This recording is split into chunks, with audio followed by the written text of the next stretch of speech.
En esta ocasión, tenemos el honor de contar con la presencia del magíster Héctor Solórzano, quien es ingeniero aeronáutico de la Universidad Nacional de La Plata, Argentina, máster con especialización en estructuras y materiales aeroespaciales de ISAE Subaero y estudiante de doctorado en aerodinámica y propulsión del Instituto Politécnico de París. Actualmente se desempeña en Airbus como ingeniero aeronáutico y también laboró en Safran Aircraft Engines. Le damos la más cordial bienvenida y los dejamos con él. Adelante, Magíster Solórzano. Hola, buenas tardes. Bueno, buenos días para ustedes. Primero, gracias por la invitación. La verdad estoy bastante contento de estar con ustedes y poder compartirles un poco de este tema tan apasionante que yo sé que ustedes lo comparten conmigo también. Sobre todo la parte aeronáutica, la parte de motores, aerodinámica. Estoy seguro que hay muchos acá que les interesa ese tema. Y pues nada, espero que aprovechen esto, que pueda despertarles un poquito la curiosidad en alguno de estos temas. Y pues reitero y les doy las gracias por la invitación y que la verdad estoy muy feliz de estar con ustedes. Bueno, ahora voy a compartir mi pantalla. A ver, esperen un momento, por favor.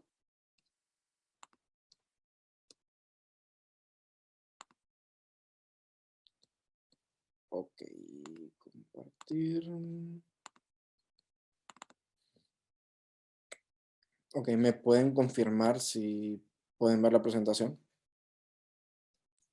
Sí, ya se puede ver. Ok, bueno, muchas gracias. Bueno, el título de la presentación es Innovación en sistemas de propulsión aeroespacial. Mayormente son para aeronaves que son para transporte civil, aeronaves tipo Airbus, tipo Boeing o cualquier otra que transporte pasajeros y que sea más o menos grande. Vamos a enfocarnos sobre todo en eso. Yo en este momento trabajo en el departamento de aerodinámica de Airbus en Toulouse, Francia, y pues en nuestro departamento trabajamos con bastante temas de integración de sistemas propulsivos a conceptos de aeronaves nuevas. O sea, trabajamos ciertos temas. Yo específicamente estoy trabajando en la integración de sistemas de ingestión de capa límite, que vamos a ver un poquito más adelante qué es eso. Y otros compañeros están trabajando en otro sistema. Eh, en general, pues todos nosotros estamos armando y viendo las posibilidades a futuro, cuál es el desarrollo que podemos darle a esta industria, cuáles son las innovaciones que podemos proponer en este tema y ver cómo avanza todo eso. Eh, perdón. Bueno, primero tenemos que ver al pasado, conocer un poco nuestra historia. Si nosotros nos ponemos a pensar, realmente la aviación no es algo tan nuevo, pero tampoco es algo tan viejo. Es algo que tenemos más o menos 120 años de que el primer hombre hizo un vuelo controlado. En este caso, en teoría, fueron los hermanos Wright. Hay discusiones sobre eso, porque otros dicen, los brasileños, que fue Santos Dumont. Acá en Francia dicen que fue Clement Ader, pero bueno, eso más o menos todo pasó al mismo tiempo. Y vemos que el diseño de estas aeronaves han ido cambiando y han ido evolucionando según las necesidades que se tienen. En una primera instancia, las aeronaves eran cosas muy frágiles, eran aparatos que apenas podían llevar una persona, y ni digamos llevar cargo, llevar más personas. Pero en ese momento lo que se buscaba era directamente crear una máquina que fuera capaz de soportarse volando en el aire, y que fuera más pesado que el aire, que habían globos aerostáticos en ese tiempo. Después fuimos avanzando todavía más. Eh, Podemos ver de que este avance se vio impulsado por nuestra historia, por las guerras, por las necesidades de los países. Por ejemplo, un ejemplo de ello son la inclusión de nuevos materiales en el diseño de aeronaves, sobre todo al inicio de la Segunda Guerra Mundial. Y además de eso, de poder potenciar los motores y las plantas motrices que utilizaban estas aeronaves. Un ejemplo de esto pues, puede ser el DC-3 o el C-47, que era la versión militar, de que incluso hasta hoy en día creo que hay algunos. Ya podemos ver de que ya es un gran paso con respecto ante sus antecesores. Ya si nos remontamos, a ver cómo regreso, ahí está. Bueno, ya si nos remontamos un poco después de lo que fue la Segunda Guerra Mundial, vemos de que sobre todo se dio un gran avance en el mercado de aviación civil, en el mercado de transportes, el cual fuimos nosotros haciendo aviones más grandes, aviones más potentes, mayor capacidad, con mayor alcance, etcétera, etcétera, y todo esto fue evolucionando todavía más. Comenzamos a ver los primeros cambios a los aviones a reacción, que por ejemplo este de aquí es un Caravelle, que es francesa, que es contemporáneo al Comet y contemporáneo al DC-8, contemporáneo al 707, y todos esos estuvieron peleándose ese mercado al inicio, y al final pues pudimos ver de que todos los aviones actuales, todos los diseños van convergiendo más o menos al mismo diseño. Este avión que tenemos acá es un A350, que pues es el último avión que ha sacado Airbus, podríamos decirlo así. Y si vemos este avión y lo comparamos con todo el resto de aviones de las grandes compañías, vemos de que todos tienen, ¿cómo decir?, una forma similar, el fuselaje redondo, las mismas, como la misma concepción, las alas, todos los aviones nuevos de pasajeros tienen los sistemas de propulsión bajo las alas, cada vez vemos menos aviones con sistemas de propulsión en la cola, tal vez los jets regionales, pero los grandes aviones no. Vemos de que todo está convergiendo a un modelo que pues ya es bastante común. ¿Y esto por qué? Porque a lo largo de todos estos años, de toda esta evolución, de todos estos estudios, hemos ido optimizando cada uno de los componentes de esta aeronave hasta un punto en el cual ya casi estamos llegando al límite. No podríamos decir eso porque siempre se puede avanzar. Lo que pasa es que avanzar a nivel de optimización, por ejemplo, de las alas, es mucho más caro que antes. A mejorar la eficiencia de un ala un 1% implica invertir muchísimo más dinero que antes. Y eso es el punto. Entonces, ahorita estamos en un punto del diseño de aeronaves en el cual nosotros tenemos que innovar, tal vez cambiar un poco el paradigma de cómo es la concepción de este tipo de aeronaves y poder ver conceptos y diseños un poco más allá de lo estándar que es hoy, que son este tipo de aeronaves así. Además, hay otra cosa que va de la mano, porque ¿por qué hacemos todo esto? Sí, hasta ahora el principal objetivo de todo esto era mejorar la performance general de una aeronave, el rendimiento de una aeronave, y poder disminuir los costos de operación, poder generar más ganancias para las compañías aéreas. Sin embargo, ahora tenemos un problema que no escapa de la realidad de ninguna compañía, de nadie que crea aviones y que diseña aviones. Y ya sabemos que es el problema ambiental. La industria aérea no es la más contaminante, pero produce una gran parte de esos contaminantes en lo que, en lo que se refiere a los gases que son malos para el ambiente.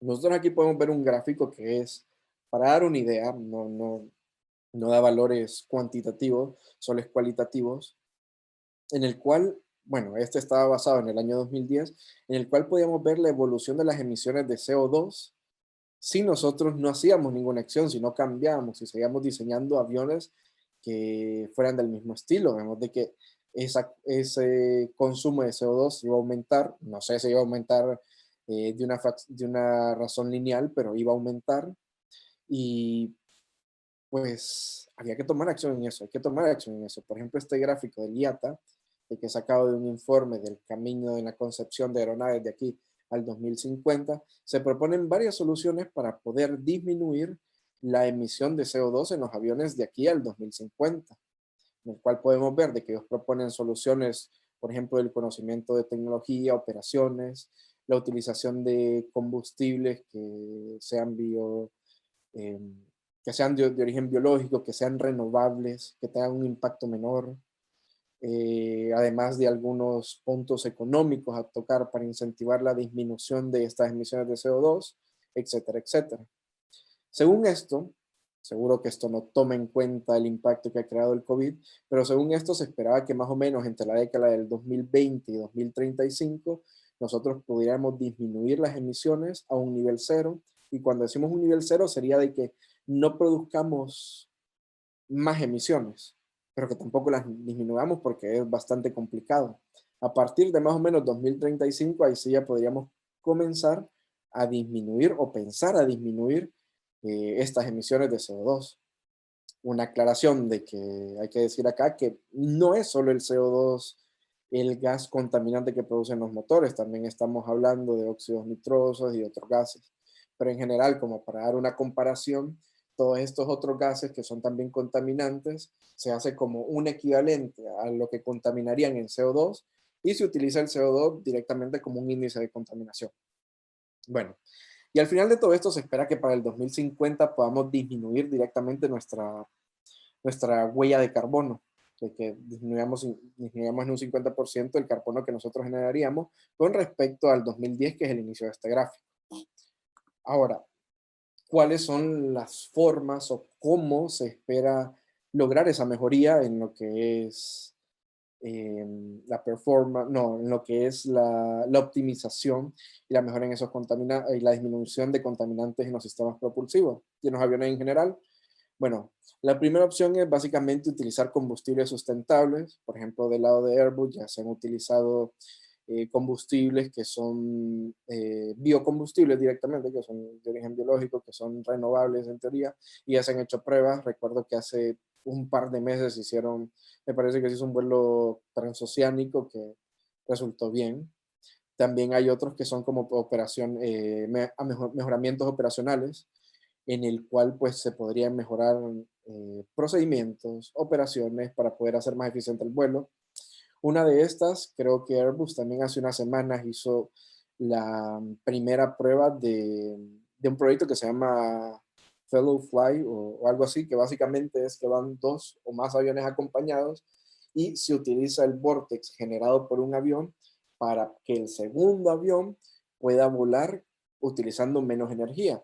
Esto sería como equivalente a lo que hacen en las carreras de bicicleta, que siempre va un pelotón, el que va adelante va haciendo más fuerza y el de atrás va ahorrando energía para hacer el sprint final.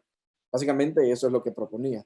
También pues hay mejoramientos en la infraestructura, hay medidas tomadas en el mercado y también hay pues tecnología que nosotros podemos desarrollar para hacer no los aviones más verdes, sino los aviones más amigables con el medio ambiente. Y pues en mi departamento, yo específicamente estoy trabajando sobre todo en esta parte que es el desarrollo de tecnología más amigable con el medio ambiente. Esta tecnología o este desarrollo tecnológico al diseño de las aeronaves podemos ver o lo podemos dividir en dos grandes grupos. Primero podemos hablar de tecnología evolucionaria y tecnología revolucionaria. La tecnología evolucionaria tal vez nosotros la podríamos ver dentro de pocos años y es algo que ya lo estamos viviendo, nada más de que vamos haciendo una transición más o menos lenta.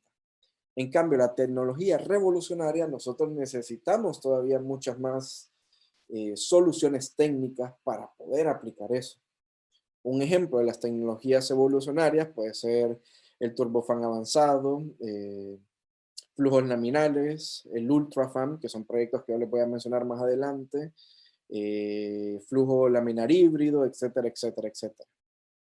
Y a partir del 2030-2035 se espera ya pensar en nuevos conceptos de motores, en los cuales estos nuevos conceptos de motores puede ser la ingestión de capa límite, que es mi tema, puede ser también aviones híbridos eléctricos, la utilización de open rotor, la utilización de aviones totalmente eléctricos,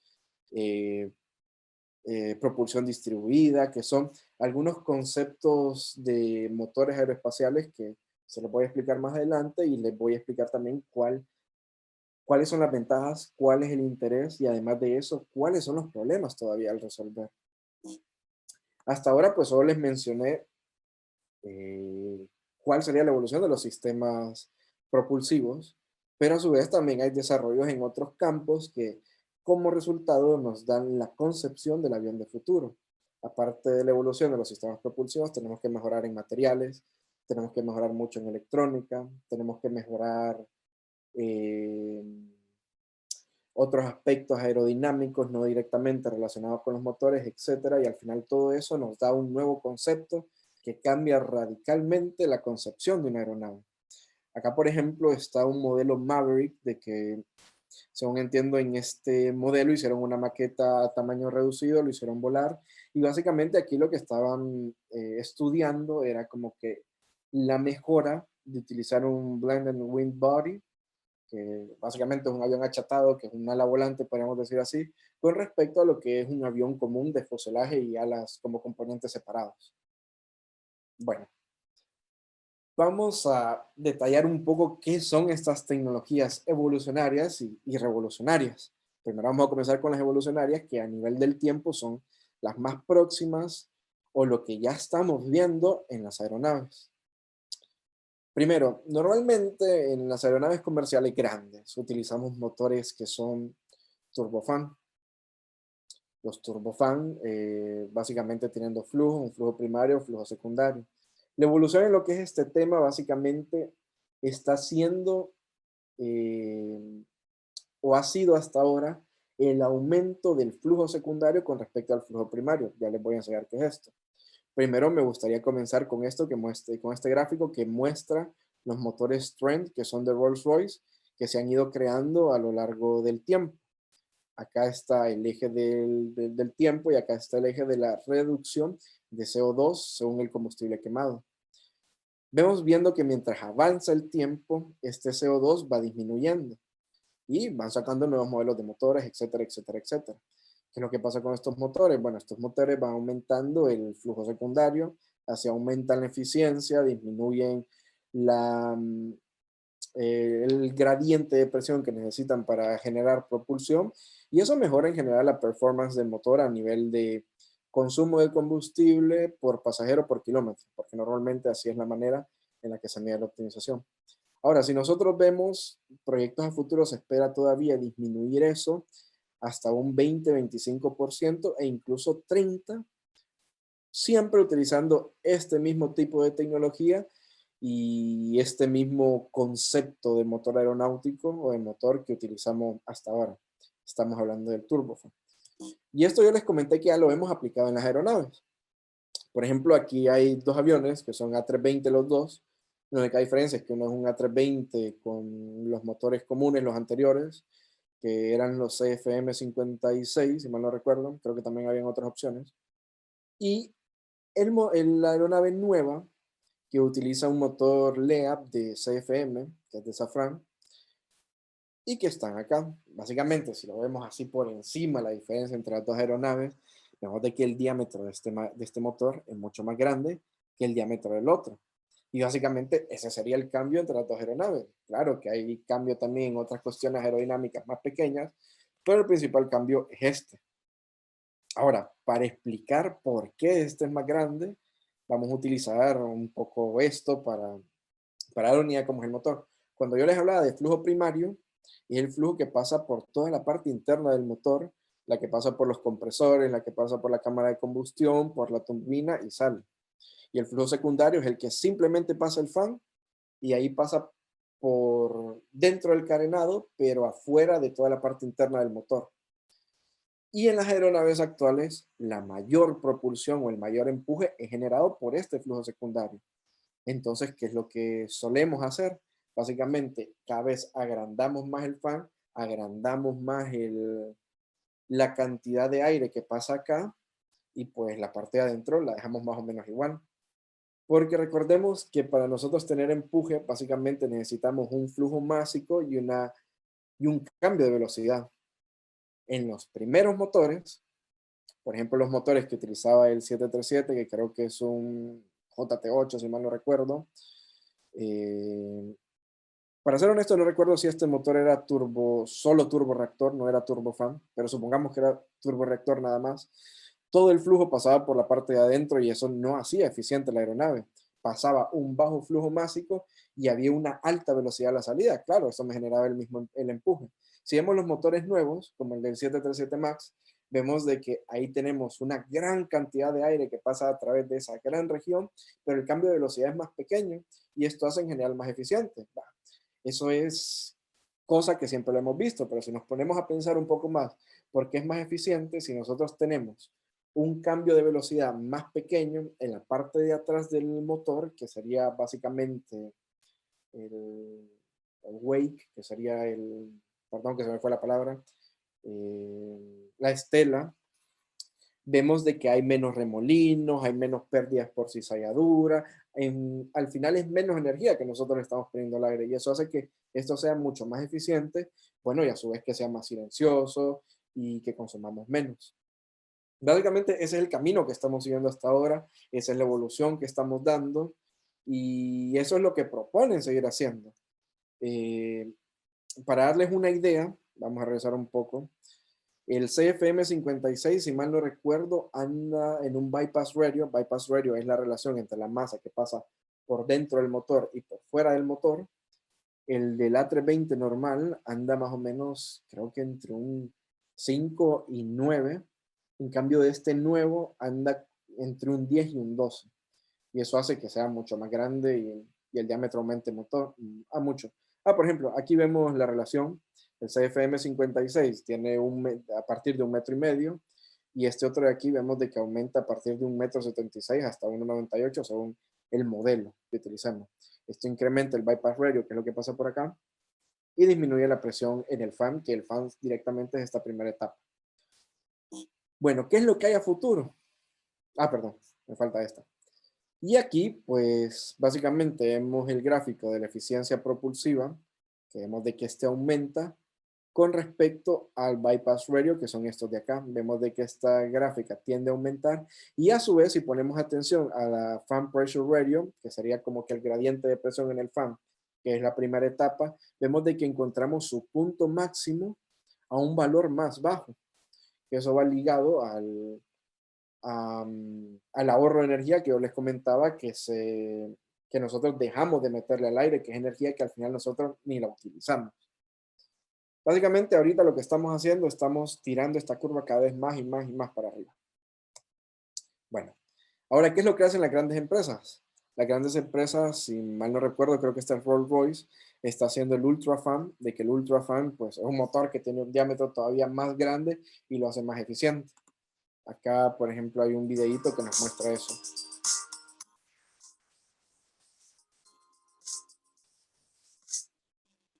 Bueno, lo voy a traducir. Rolls-Royce, pero no me acordaba que estaba en francés, lo voy a traducir al mismo tiempo. Rolls-Royce desarrolla un prototipo de motor que será todavía más grande, es lo que yo les hablaba, que el General Electric 9X, que es el que utiliza el 777. Tiene 3,40 metros de diámetro y el Ultrafan del Rolls-Royce tendrá una sopladura de 3,55 metros y será todavía el más grande motor de avión del mundo. En su fábrica de Bristol, en el Reino Unido, la producción de los primeros álabes ha comenzado. Sabemos que solo los álabes son enormes. El comienzo de los ensayos en el suelo del motor serán en el 2021 y después harán ensayos en un Boeing 747, ensayos de vuelo. Se espera que entren en servicio a lo largo o en el horizonte del año 2030, a lo largo de la década del 2030. Vemos de que son, pues, perdón, me salió la presentación. Vemos de que básicamente estamos aumentando y aumentando y aumentando el diámetro. Sí, o sea, eso aumenta en general lo que es la eficiencia de un motor, pero a su vez también trae problemas. Cuando nosotros aumentamos el diámetro de un motor, también estamos aumentando la superficie de la nacela, estamos aumentando el peso general de la aeronave y al final eso tiene un efecto negativo en lo que es la performance general del motor. Por ejemplo, cuando aumentamos la nacela, que aumentamos la superficie, sabemos de que hay pérdidas por fricción que hace el aire sobre la superficie. Algunas de las soluciones que se han propuesto para esto es el comenzar a utilizar nacelas que sean más delgadas y más cortas. De que la utilización de que ahorita pues hay varias investigaciones dentro de ese campo, pero que siempre este tipo de nacelas presentan ciertos problemas que hacen que no sean compatibles para el tipo de vuelo que utilizamos ahora. Por ejemplo, aquí hay una imagen del comportamiento de algunas nacelas. Lo que son estas líneas anaranjadas nos muestran el comportamiento de flujo que vería a la entrada de un motor cuando tenemos un ángulo de ataque bastante alto. Vemos de que acá nosotros tendríamos un desprendimiento en la entrada que eso afectaría el rendimiento del fan muy fuertemente. Por ejemplo, cuando nosotros tenemos velocidades muy altas, vemos de que estas nacelas cortas y delgadas nos generan superficies o lugares en las cuales tenemos flujo supersónico que nos generaría, eh, ¿cómo decirlo? Un shockwave, que rompería la barrera del sonido y nos generaría una onda de choque.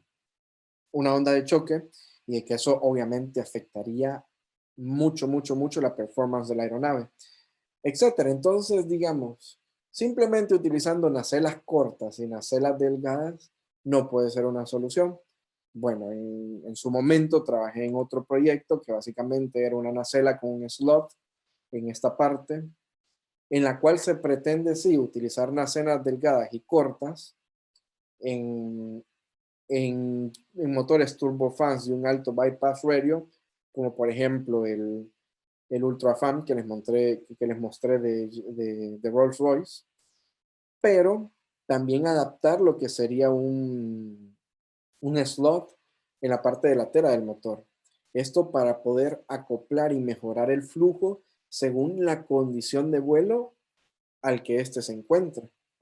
Por ejemplo, cuando estamos en un vuelo con un alto grado de inclinación, esto me serviría de manera similar a cómo funcionan los slats en un ala. Básicamente, con esto lo que estoy haciendo yo es que estoy aumentando la cantidad de movimiento del aire que está cerca de la pared, lo cual me impide de que tengamos una separación en este punto. Y además, cuando nosotros esto lo acercamos, cambiamos lo que sería la curvatura de acá y estamos evitando la formación de ondas de choque en la parte exterior, etcétera, etcétera. Eso nos da una solución, pero a su vez también siempre vamos a tener una estela que nos va a generar esto, que va a ser aspirada por el fan y nos van a, a crear algún tipo de baja en el rendimiento general del fan. Bueno, esto es una posible solución, es algo en lo que estuve trabajando, ya no lo trabajo más, pero sé de que por el momento siguen este tema, sé que están realizando algún tipo de optimización de este diseño, esto es un proyecto de Safran, y pues supongo que en un futuro presentarán algún tipo de avance en esto. Así que es bastante interesante y pues eso es utilizando la tecnología que tenemos por ahora, siguiendo utilizando lo mismo y utilizando las mejoras que hemos aplicado hasta ahora. Pues básicamente eso es lo que hacemos en las tecnologías evolucionarias. Ahora sí vemos lo que son las tecnologías revolucionarias, allá nos estamos metiendo ya a otro campo que necesita muchísimo, muchísimo más trabajo técnico y que nos presenta muchísimos más desafíos para poder utilizar este tipo de tecnologías. Y bueno, la primera tecnología o el primer concepto que me gustaría mostrarles es el concepto de motor de ingestión de capa límite, que este es el tema en el cual pues yo estoy trabajando ahora. Al mismo tiempo que mi trabajo, yo estoy haciendo un doctorado también, tanto en el trabajo como en el doctorado. Yo trabajo en la investigación de fenómenos físicos ligados a la ingestión de capa límite, a motores de capa límite. Pero me dirán que son los motores de capa límite. Yo estoy seguro que si les gusta la aviación, han visto más o menos conceptos de este tipo. Por ejemplo, este que está acá, creo que se llama Aurora de 8, que fue propuesto por la NASA y el MIT, y el cual, pues, en su planta motriz utilizan motores de ingestión de capa límite. Este de acá es el Zero E de Airbus, que también utiliza ingestión de capa límite, y el de acá es el Nova de Onera, que es un laboratorio muy conocido en Francia, que también utiliza eso. Pero ¿qué es la capa límite? O sea, ¿qué es la ingestión de capa límite? ¿Por qué nosotros utilizamos eso? Bueno, básicamente nosotros estamos acostumbrados de que los motores de una aeronave nosotros los ponemos en la parte de aquí perdón, en la parte de abajo de una aeronave. Cuando nosotros ponemos los motores en la parte de abajo del ala, el flujo que ven los motores es totalmente homogéneo, totalmente limpio, es lo mejor de lo mejor. ¿Qué es lo que propone la ingestión de capa límite? Bueno, poner los motores aquí en la parte trasera. ¿Pero por qué ponerlos en la parte trasera? Y pegadas a una superficie de un fuselaje. Bueno, porque normalmente cuando nosotros tenemos una aeronave, en general, gran pérdida o la mayor parte de la resistencia generada por fricción es generada por la capa límite. Además, esta capa límite al final de la aeronave se va a desprender y me va a crear una región con muchos vórtices, de baja presión también, de que eso me va a aumentar el arrastre del avión, que va a hacer de que el avión sea menos eficiente. Entonces, ¿qué es lo que propone estos motores? Estos motores proponen aspirar una parte o la mayor parte de esa capa límite que se desarrolla en un fuselaje. Obviamente también estos motores se pueden poner en la parte trasera de otra superficie según se quiera, pero normalmente en los conceptos que se proponen ahora se colocan en esta parte de acá. Pero, ¿y eso en qué me mejora? Bueno, ya les conté que en una primera instancia nosotros, no es realmente así, pero lo podríamos decir como en un balance general, que nosotros disminuimos el drag general de la aeronave, o sea, disminuimos la resistencia. Y además hacemos de que la eficiencia propulsiva sea mayor. ¿Por qué? Porque recordemos que yo les había mencionado de que para que tengamos empuje, nosotros necesitamos un volumen másico que lo aceleramos, que cambiamos de velocidad, de una velocidad V1 a una velocidad V2 más alta. Ahora, si nosotros disminuimos esta velocidad V1, vamos a necesitar una velocidad V2 todavía más baja. ¿Qué es lo que pasa acá? Nosotros acá tenemos una velocidad de entrada a este tipo de motor que es mucho más baja a la velocidad que nosotros veríamos si lo tuviéramos en el free stream. Decimos, bueno, estamos ahí teniendo un doble gane porque disminuimos la velocidad y aumentamos la eficiencia del motor. Sí, es como que bastante fácil decirlo, pero igual hay ciertos problemitas todavía que muestran este tipo de motores. Y al final, seguro que con todo esto sí aumentamos la eficiencia general de la aeronave, pero bueno, a su vez también disminuimos lo que son las emisiones. A ver, acá creo que es un videíto que, que digamos que es de una prueba que muestra más o menos cuál es la idea. Nosotros vemos acá que está la entrada del motor.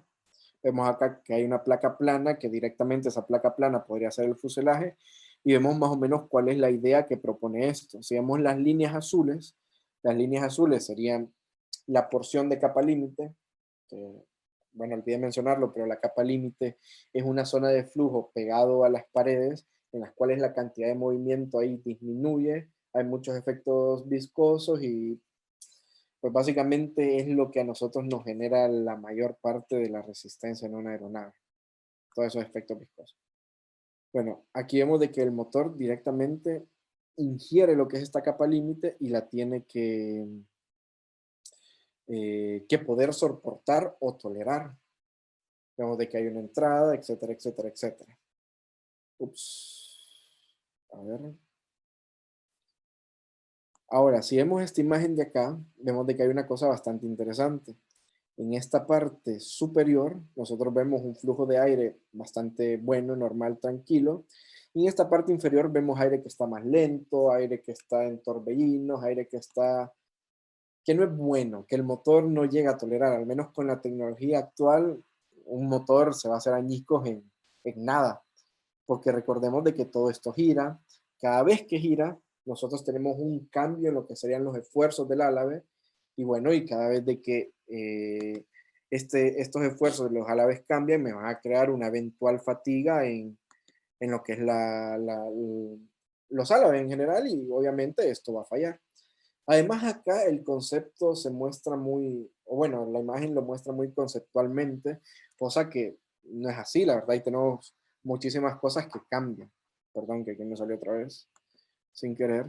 Y al final tenemos varios efectos o fenómenos físicos de que nos afectan a lo que es esta ingestión de capa límite.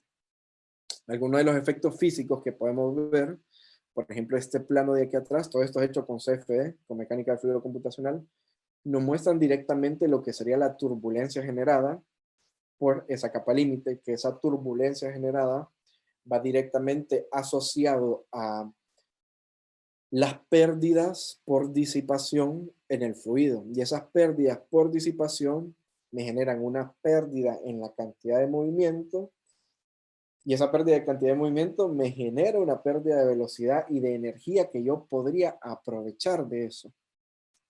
Vemos de que la región afectada es la región baja, y la región de acá pues no está afectada. Además de eso, vemos fenómenos físicos de, podríamos decirlo, de segundo orden que nos afectan ahí. Estas líneas de acá son streamlines y son para ver cuál es el comportamiento del flujo. Si vemos lo que es el flujo la curvatura de la entrada de este tipo, nos crea un flujo secundario que nos termina generando dos vórtices en la entrada. Esos vórtices nos afectan a nivel de distorsión muy fuerte en estos motores. Vemos también de que hay vórtices en la parte externa. Además de eso, también tenemos la nacela que se incrusta, podríamos decirlo así, directamente sobre la superficie de fuselaje, y eso también nos va a crear unos vórtices que se llaman vórtices de herradura, que es un efecto secundario. Además de eso, también tenemos ciertos desprendimientos de flujo en la parte de acá que son generados por los mismos vórtices de herradura, y acá tenemos desprendimientos que son generados por la misma forma de la entrada del S-duct.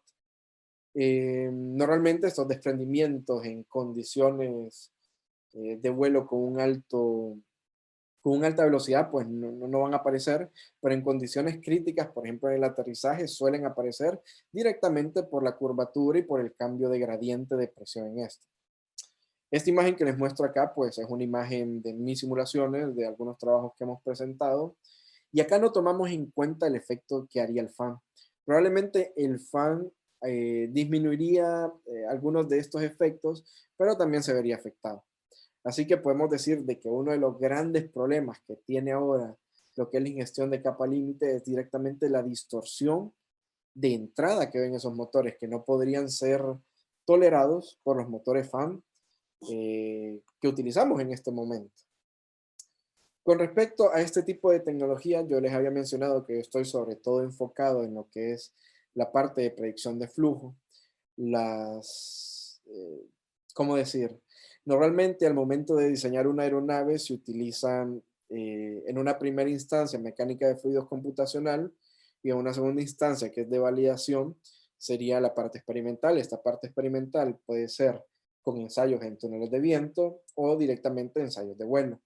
Ahora nosotros estamos en la parte numérica, o sea, estamos al principio, estamos entendiendo qué es lo que pasa ahí, y pues en la parte numérica tenemos todavía ciertos desafíos que nosotros tenemos que resolver, porque nosotros no podemos asegurar que los resultados que obtenemos en esta parte numérica es la realidad.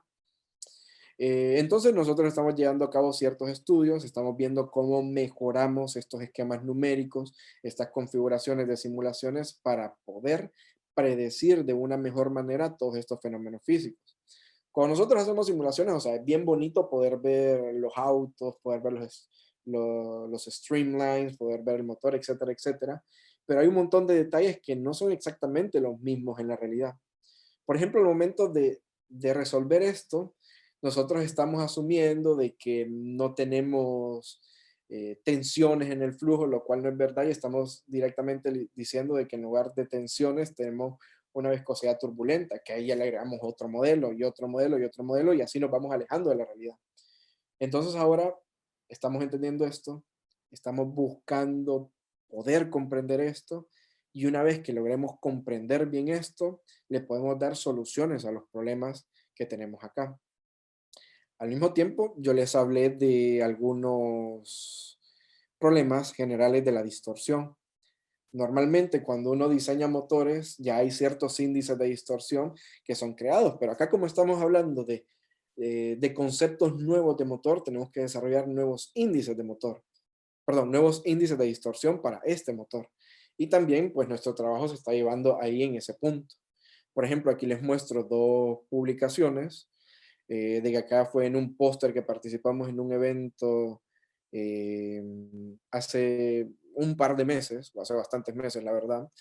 Y pues ahora este sería el trabajo o el paper, perdón, la publicación del artículo que nosotros vamos a presentar en una revista del AIA del año próximo, en el cual directamente nosotros hacemos evaluación de los índices de distorsión, proponemos nuestros índices de distorsión, nuestros métodos para poder conocer toda esta física compleja que ven este tipo de motores.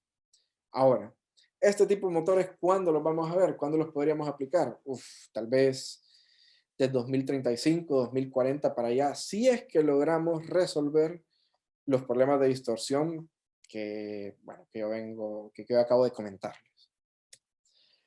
Ahora, a ver, vamos a pasar a otro concepto de motor, que es bastante interesante, que hay bastantes estudios con respecto a eso, y que a mí me parece que tiene bastante futuro, y un futuro, pues, tal vez más próximo que el de la ingestión de capa límite. Y esto sería el concepto de open rotor, que, pues, es un poco más cerca de lo que utilizamos actualmente. Podríamos decir de que directamente es un turbofan, pero tiene bastante más diferencias. Podríamos decir de que realmente el concepto de open rotor se acerca más a lo que es un motor convencional turbofan, perdón, con la diferencia de que ahí no tenemos el nacelado. Bueno, ¿y cuál es la ventaja de no tener el nacelado? Pues la ventaja de no tener el nacelado es que ahí nosotros nos estamos ahorrando las penalizaciones que teníamos cuando aumentábamos el bypass radio. Como no tenemos nacelado, no tenemos más, ¿cómo decir? No tenemos más superficie que nos genera fricción y que nos generan pérdidas en la performance de la aeronave. No tenemos superficie, no tenemos el peso del nacelado, que eso ayuda en la performance general de la aeronave. Y bueno, presenta una buena solución. A ver, voy a regresar un poquito. Normalmente, este tipo de motores, o en una primera instancia, funciona de la misma manera que un turbofan. Vemos de que tenemos el flujo primario acá y el flujo secundario por fuera. Eso nos permite aumentar el bypass radio muchísimo. Y además de esto, en general tenemos dos motores contrarrotativos, que con estos motores contrarrotativos lo que intentamos es, pues, poder disminuir la estela generada al final. Eso quiere decir de que nosotros transmitimos menos energía a lo que es el flujo que nosotros vamos a desechar, energía que ya no vamos a poder utilizar. Y pues tiene sus problemas. Como todas estas cosas, pues tiene todavía sus problemas. Y pues me gustaría mostrar un poco lo que es esta simulación de, bueno, primero que la veamos y después les explico cuáles son los problemas. Vemos este concepto. Por ejemplo, acá lo que nosotros logramos ver básicamente sería el campo de presiones, un corte del campo de presiones, que vemos de que tenemos presión alta a un lado, presión baja a otro lado, no nos pone en la escala, pero es lo normal que hace un ala B, es lo normal que nosotros vemos aquí. Además acá vemos un punto de estancamiento que básicamente es donde nosotros veríamos los torbellinos que se generan en las puntas. Y eso es uno de los grandes problemas. Si vemos acá, vemos cómo son los torbellinos que se generan en las puntas. Cuando nosotros hablamos de torbellinos, básicamente es como una cuestión similar que genera un ala en la punta, que tenemos un lugar de baja presión, alta presión, vamos a generar un torbellino y eso nos genera pérdidas en general. Y eso es uno de los grandes problemas que tiene este motor, esas pérdidas que generan ahí. Es por eso que se le intenta dar un doble motor para poder contrarrestar esto. Igualmente, eso es una solución que todavía no está muy completa. A ver, estos son los vórtices. Además, otro de los problemas que tiene este tipo de motor es que genera muchísimo ruido, como básicamente nosotros tenemos los álabes, no los tenemos encerrados, tenemos mucho ruido que se produce, mucho ruido que se propaga tanto a la cabina de una aeronave, que hace que sea menos confortable poder utilizarlo, y también pues tenemos sonido que se propaga al alrededor de donde pasa la aeronave. Esto afecta a aeropuertos, esto afecta a poblaciones, etcétera, etcétera. Y básicamente estos ruidos son así pues por las grandes diferencias de presión, por los turbellinos que nosotros tenemos acá, porque gran parte de ese ruido generado son por el cizallamiento de aire que van a diferentes velocidades y eso nos genera ruidos, muchísimo, un problema acústico bastante grande. Otra cuestión, otra cosa que tiene este motor es que si se quiere implementar vamos a tener que reducir la velocidad a la cual vuelan las aeronaves. Porque acá nosotros al tener un motor abierto, nosotros no podemos cambiar las condiciones del aire a la entrada, o sea, la condición del aire que ve la pala. En un motor que está cerrado, normalmente lo que hace la entrada del motor es disminuir esa velocidad del aire con respecto al aire que pasa alrededor. Acá no podemos hacer eso. ¿Qué es lo que pasa? De que entra aire o esta pala ve aire a gran velocidad y además de eso está rotando a gran velocidad. Entonces puede ser muy común que se formen ondas de choque en lo que son las puntas de las palas y pues bueno, esto nos obliga a disminuir la velocidad, porque sabemos que en general las ondas de choque en lo que es performance aeronáutico no es muy bueno y no es muy deseable. Y esos son los principales desafíos de este tipo de motor. Perdón. A ver. Acá. Bueno, y les comentaba en una primera instancia que estaba en eso. Ahora, Safran, también lo que es CFM, está proponiendo otro tipo de motor que sí sería un open rotor también, pero que en lugar del open rotor lo está utilizando en la parte de adelante, en la cual usa un fan que gira y un estator, podríamos decirlo también, de que este estator cambie el ángulo de ataque para poder cambiar lo que son las condiciones del aire que vería y cómo se ve atrás. Con esto se intenta modificar un poco o disminuir los problemas que yo acabo de comentarles, pero bueno, eso está todavía en veremos. Safran lo anunció hace unos cuantos meses. Supongo que su solución teórica la tendrá, su razón por la cual mostrar eso la tendrán. Por el momento, sinceramente, yo desconozco cuál podría ser, pero es un concepto que está pasando. Con respecto a Safran, también recuerdo que habían ciertas soluciones que estaban ligadas a la utilización de multifan. Eso quiere decir a varios, en lugar de utilizar un solo fan, utilizar varios y con esto poder controlar todavía más lo que es el flujo. Bueno, creo que esos son temas que en su momento tenía también bastantes problemas. Probablemente no se desarrolló más el concepto y una de dos, o se va a tener que hibridar con alguna de estas soluciones que les acabo de mostrar o se va a tener que desechar un poco la idea. Bueno, ahora lo que es el siguiente concepto sería básicamente la propulsión distribuida, que la propulsión distribuida lo que nos dice es que sí, que podemos o que utilicemos muchísimos motores en una aeronave y motores sobre todo puesto en lo que son las alas. Este tipo de soluciones va muy ligada a lo que son los aviones eléctricos y ya hay varios conceptos o prototipos que no han volado. Al menos yo no conozco ninguno que haya volado. Bueno, sí he volado, sí, sí conozco algunos, pero que son VTOL, no son directamente aviones tirados para lo comercial que han volado, pero que este tipo de conceptos me parece bastante interesante. Básicamente, ¿en qué se basa la propulsión distribuida? Bueno, con la propulsión distribuida, nosotros podemos aprovechar el aire que nosotros utilizamos y la energía que nosotros desechamos en la estela de la aeronave después de un motor para poder hacer más eficiente lo que sería el ala. ¿Cómo hacemos esto? Bueno, normalmente nosotros volamos el avión a una velocidad X y la velocidad que ven las alas con ese avión es la misma velocidad X.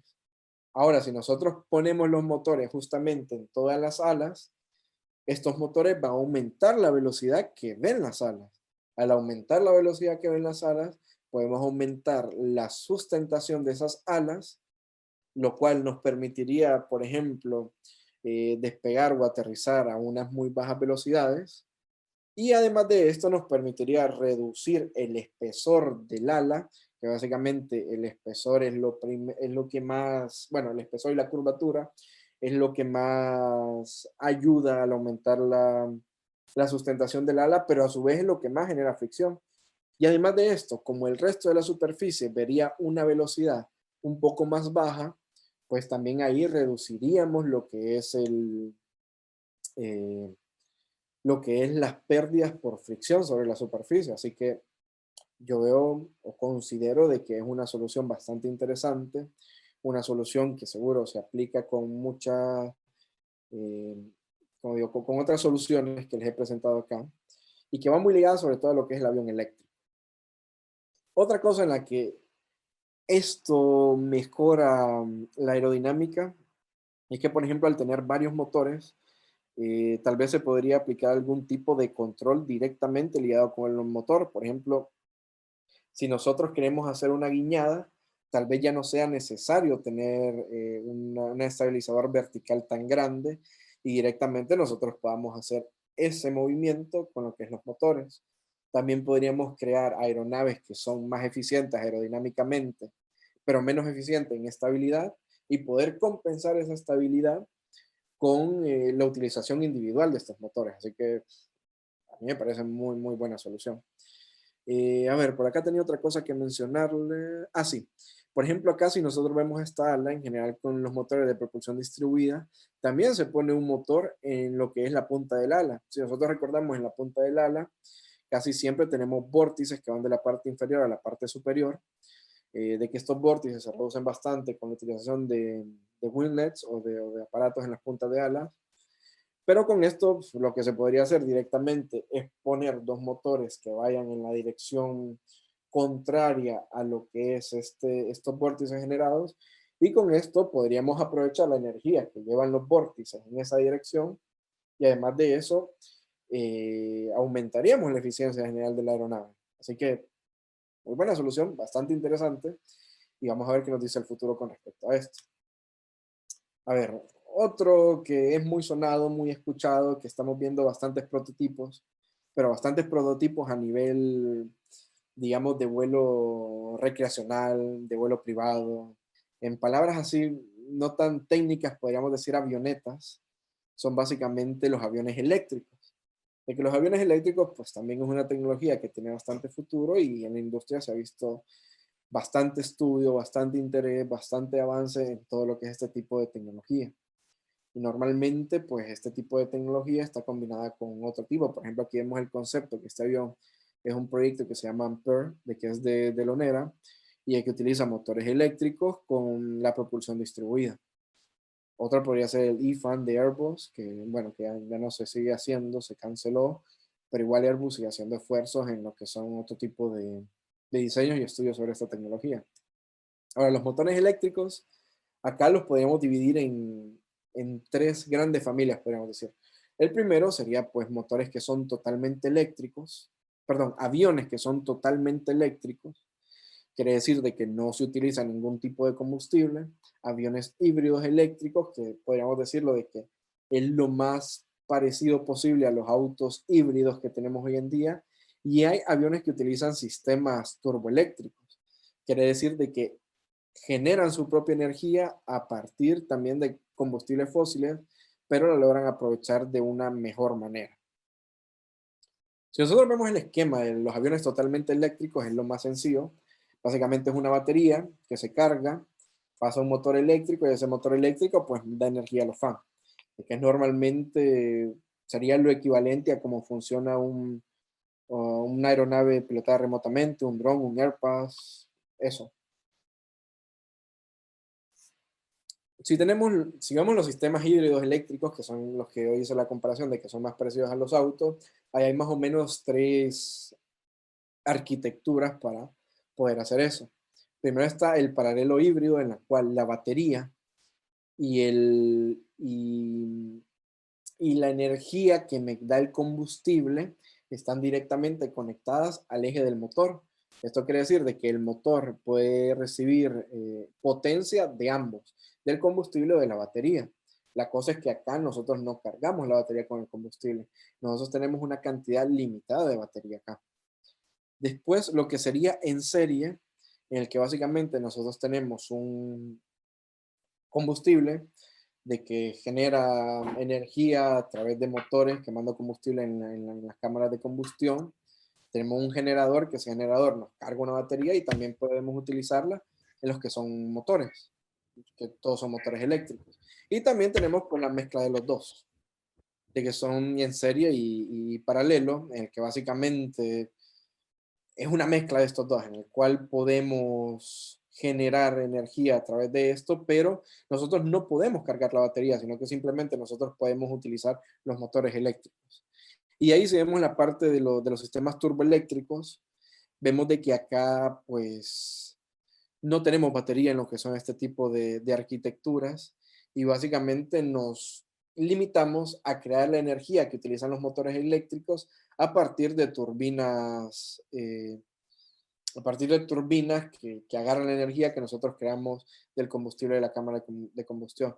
Aquí puede haber sistemas totalmente turboeléctricos o puede haber parcialmente turboeléctricos, de que, por ejemplo, este podría ser un fan principal, un turbofan convencional, como lo conocemos, pero la energía que toma la etapa de la turbina es utilizada por un generador eléctrico que me va a crear energía para utilizar otros motores eléctricos en la aeronave. Por ejemplo, aquí vemos un ejemplo de ello, de que es un EcoPulse, en el cual nosotros tenemos un motor común, de una aeronave común, y este que básicamente sería un turboprop, y este turboprop me genera la energía para mover estos, pero también me guarda energía en lo que son baterías, o sea, eso significa de que este sería un modelo híbrido de serie. Vamos a ver un videito corto para mostrar el modelo.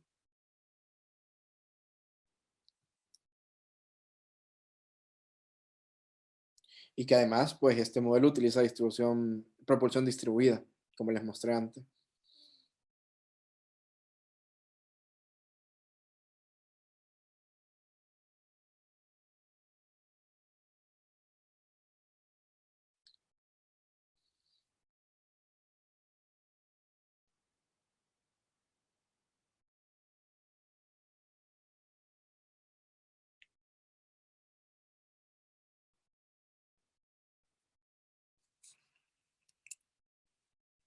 Ups, perdón. Bueno, ya iba a terminar. Bueno, ya el último, o los últimos de los temas que me gustaría tocar es, pues, lo que son los aeronaves que utilizan fuentes de hidrógeno como combustible, de que de un tiempo para atrás es un tema bastante interesante, que se utilizan en los automóviles, sé que hay ciertos barcos que utilizan esto, y de que se ha propuesto a ser utilizados también para la aeronave. Creo de que esto es uno de los temas y uno de los conceptos que están más, por el momento podría decir que son de los más alejados a poder aplicarse, porque utilizar hidrógeno, sobre todo en aeronaves, conlleva a ciertos desafíos que son complicados de poder resolverlos. Si nosotros vemos, por ejemplo, los modelos 0E que propuso Airbus, de que solo son conceptos, vemos de que gran parte de la aeronave está reservada a lo que son compartimentos de hidrógeno, porque claro, el hidrógeno ocupamos un gran volumen para poder mantener eso. Eh, con respecto al mismo volumen que utilizaría el combustible para crear el mismo tipo de energía. Aparte de eso, si nosotros queremos tener hidrógeno líquido, tenemos que mantener ese hidrógeno a muy, muy, muy baja temperatura, que pues es un desafío bastante grande porque para mantener a muy baja temperatura vamos a necesitar más energía. Si necesitamos más energía, necesitamos más hidrógeno. Entonces son problemas que no son tan fáciles de resolver. Por ahora, alguna de las soluciones que se proponen es utilizar híbridos para poder ver cómo se puede aprovechar ese hidrógeno de mejor manera. Sería también no utilizar directamente el hidrógeno líquido puro, sino poder crear ¿cómo decirlo? Poder crear otra sustancia basada en el hidrógeno que se puede utilizar en este tipo de motores. Pero bueno, es un gran desafío. Personalmente les puedo decir que en mi departamento es uno de los temas que más le rompe la cabeza a mis compañeros, pero que a su misma vez sería un avance espectacular en lo que es todo esto, porque, bueno, ahí sí cambiaríamos no solo la parte de cómo funciona, sino con qué funciona una aeronave. De esto, pues supongo que durante los próximos años habrán más avances en los proyectos, habrán más cosas que mostrar, etcétera, etcétera.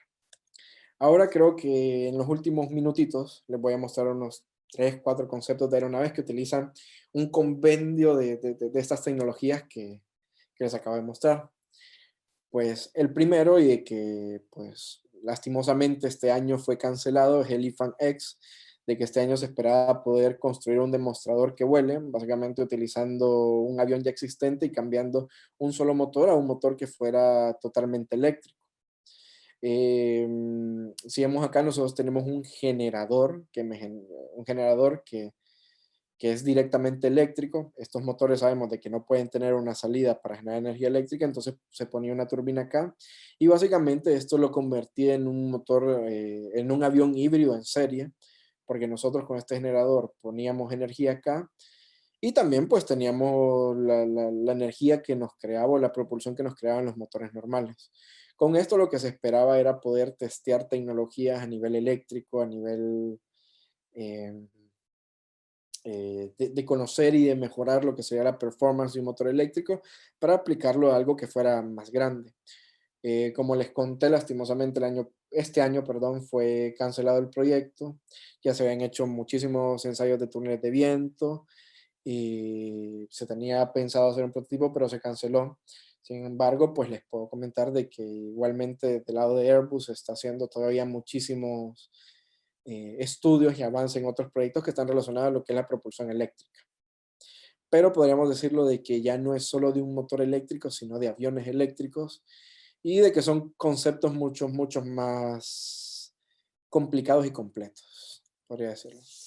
Otro concepto de avión, otro concepto podría ser el Star Sea, de que básicamente este es un concepto que propuso la NASA, en el cual vemos de que se utilizan dos soluciones que nosotros hablamos acá.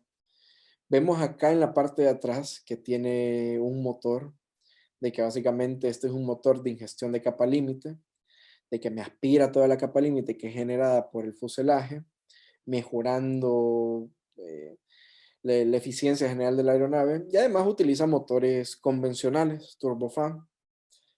En este proyecto Starsea APL también se utiliza lo que es em, em, el motor de acá de inyección de capa límite, si mal no recuerdo, también es eléctrico, así que ahí estaríamos hablando de un motor híbrido en serie, porque con la energía que nosotros generamos con los motores convencionales, nosotros podemos hacer funcionar este otro motor. Así que básicamente es una combinación de las dos energías. Todos estos conceptos que les mencioné normalmente están combinados cuando se intenta presentar un prototipo de aeronave.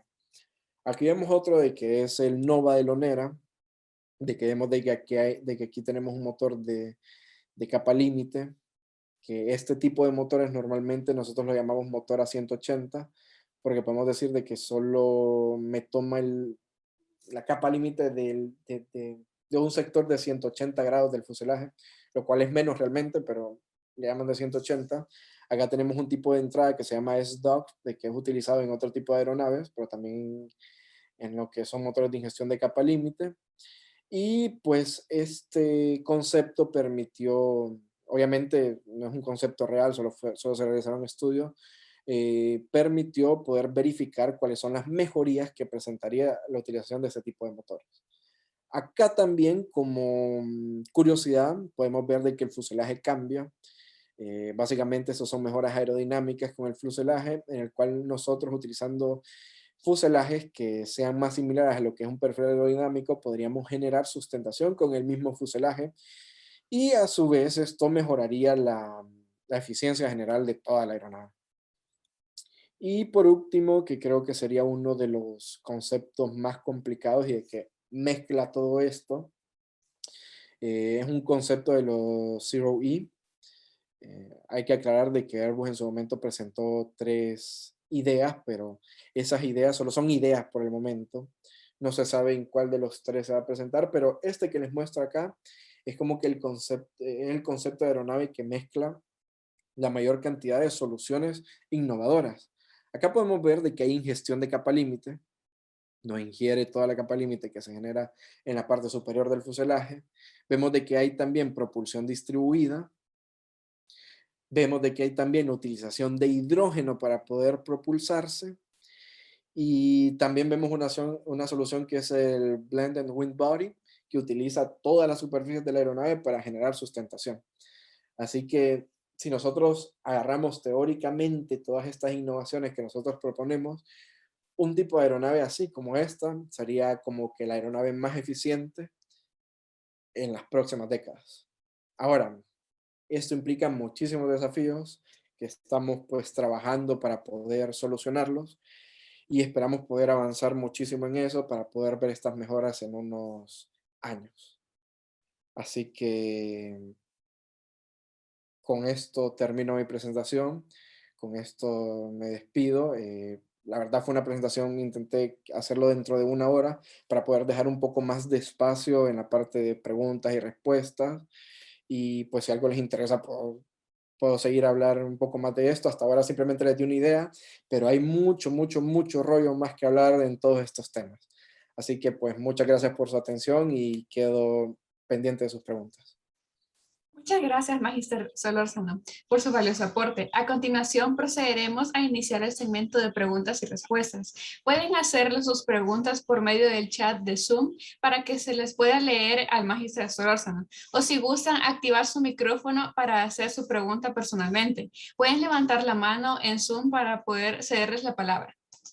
La primera pregunta es de Carlos Urbina y dice así: al momento de hacer la simulación del motor de cada límite, mencionó que no se puede simular las tensiones de fluido. ¿Cuáles son estas tensiones? Ya que mencionó que no era lo mismo que las turbulencias y por qué se forman. Bueno, la solución de esta, normalmente en la industria, bueno, si sabe de fluidos, saben de que normalmente las ecuaciones que se utilizan son las ecuaciones de Navier-Stokes para poder solucionar esto. Dentro de las ecuaciones de Navier-Stokes hay un término que está directamente relacionado con el stress tensor, con el tensor de tensiones sería en español, de que este stress tensor tiene 9 componentes, porque es una matriz. Tiene 3 componentes que son tensiones normales y otras 6 componentes que son tensiones de cizalladura, podríamos decirlo en este sentido. Cuando nosotros hacemos simulaciones de CFD, las más comunes que se usan en la industria son simulaciones RANS, Reynolds, Average, Navier-Stokes, de que básicamente utiliza un promedio de todos esos términos, etcétera, etcétera. Y para poder calcular ese término, en lugar de calcular todo el stress tensor, él calcula lo que es una viscosidad turbulenta y utilizan ¿cómo se dice? Y utilizan la hipótesis de Busnes para poder llegar a eso. Entonces, en lugar de calcular esas tensiones, nosotros simplemente decimos, tenemos o calculamos una tensión turbulenta de tal, y a partir de esa tensión turbulenta, perdón, viscosidad turbulenta, a partir de esa viscosidad turbulenta, nosotros calculamos la pérdida de energía que vería el fluido.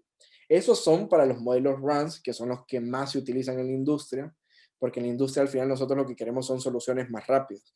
Aparte de esos modelos RANS, también en el caso de nuestros estudios hemos utilizado otros tipos de modelos que son, por así decirlo, más potentes.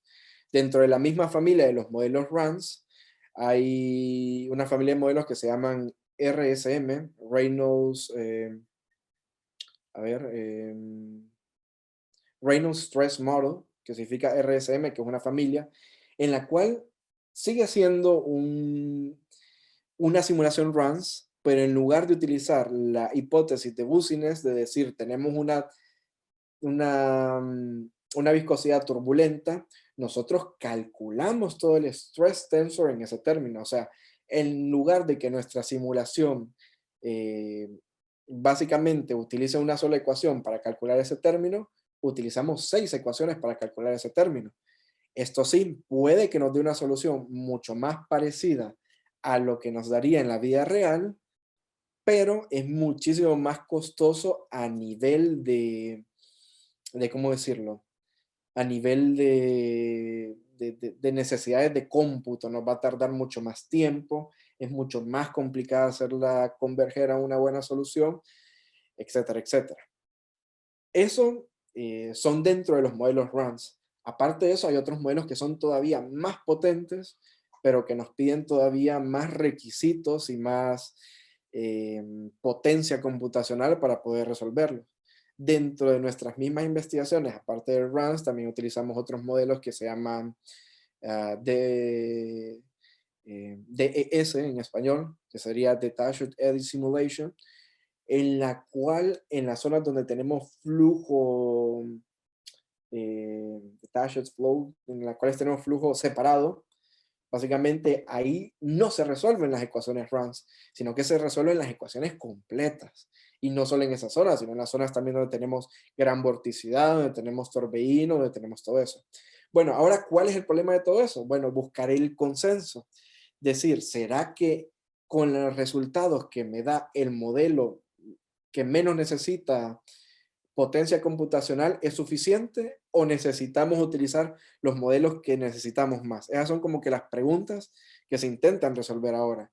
Y pues realmente la industria quiere los resultados más rápidos, quiere los modelos que menos tiempo necesitan y por eso es el interés de utilizar esos modelos. Después hay correcciones que nosotros podíamos aplicar a todo eso.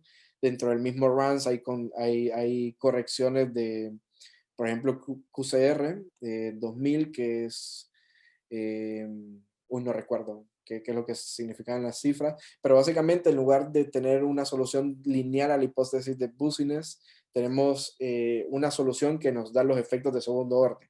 Es algo bastante más complicado, hay bastante por ahí de hablar del CFD y de esquemas numéricos, de ecuaciones, pero creo que con eso respondo cuáles son de las tensiones de las cuales hablo, supongo, y cuál es su relación con la viscosidad turbulenta que había mencionado.